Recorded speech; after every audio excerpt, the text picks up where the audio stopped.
ಎಲ್ಲರಿಗೂ ನಮಸ್ಕಾರ.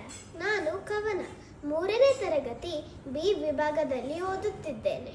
ಇವತ್ತು ನಾನು ಕೆಲ ಮಾತುಗಳನ್ನು ಹೇಳ ಬಯಸುವ ಸ್ಥಳದ ಹೆಸರು ಕೊಪ್ಪಳ. ನನ್ನ ಹೃದಯಕ್ಕೆ ಹತ್ತಿರವಾದ ಊರು, ಏಕೆಂದರೆ ಅದು ನನ್ನ ಅಪ್ಪನ ಹುಟ್ಟೂರು.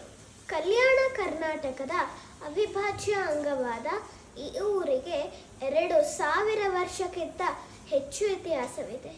ನೃಪತುಂಗ ಬರೆದ ಕವಿರಾಜ ಮಾರ್ಗದಲ್ಲಿ ಕೋಪಣ ನಗರ ಎಂದು ಉಲ್ಲೇಖವಾಗಿದೆ.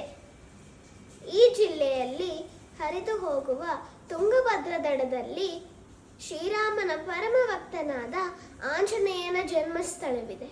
ಅದು ಕಿಷ್ಕಿಂಧೆ, ಅಂಜನಾದ್ರಿ ಬೆಟ್ಟವೆಂದು ಹೆಸರುವಾಸಿ. ಇಳಿ ಸಂಜೆಯಲ್ಲಿ ಆ ಬೆಟ್ಟದ ಮೇಲೆ ಸೂರ್ಯಾಸ್ತ ನೋಡುವುದು ಕಣ್ಣಿಗೆ ಹಬ್ಬ. 2ನೇ ಶತಮಾನದಲ್ಲಿ ಅಶೋಕ ಮಹಾರಾಜನ ಕಾಲದಲ್ಲಿ ಕೊಪ್ಪಳ ಜೈನ ಕಾಶಿ ಎಂದು ಪ್ರಸಿದ್ಧಿಯಾಗಿತ್ತು. ಕೊಪ್ಪಳನಲ್ಲಿರುವ 7 ಸುತ್ತಿನ ಕೋಟೆ ಸ್ವಾತಂತ್ರ್ಯ ಹೋರಾಟಗಾರರ ತಾಣವಾಗಿತ್ತು ಎನ್ನುವುದು ಹೆಮ್ಮೆಯ ವಿಷಯ.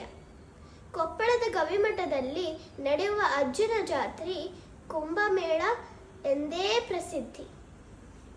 ಇದಾಗಿತ್ತು ನನ್ನ ಕೊಪ್ಪಳದ ಬಗ್ಗೆ ಕಿರು ಪರಿಚಯ. ಧನ್ಯವಾದಗಳು.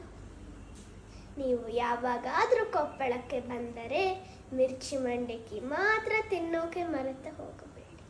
ಧನ್ಯವಾದ.